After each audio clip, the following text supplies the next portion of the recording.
আজকে সন্ধ্যায় নাস্তা হিসাবে ছিল ছোলা। অনেকে ঘুগনি বলে থাকেন।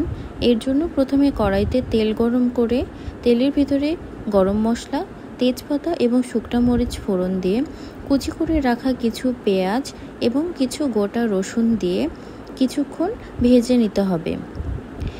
একটু লাল হয়ে আসলে এর ভিতরে আমরা পেঁয়াজ, আদা, রসুন এবং হলুদ মরিচ ব্লেন্ড করে রাখা ছিল সেই মশলাটা দিয়ে কিছুক্ষণ কষিয়ে নিতে হবে। ভালো করে কষানো হয়ে গেলে এর ভেতরে পরিমাণ মতো লবণ এবং সিদ্ধ করে রাখা কিছু আলু দিয়ে মশলার সাথে ভালো করে মিশিয়ে নিব।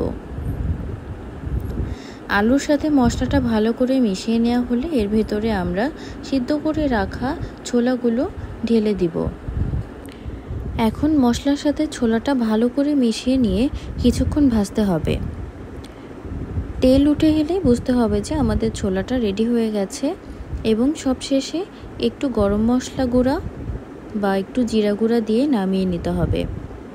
এই তো তৈরি হয়ে গেল খুব সহজে ছোলা রান্না। মায়ের হাতের রান্নায় তুলনাই হয় না। অবশেষে এখন খাবার পালা।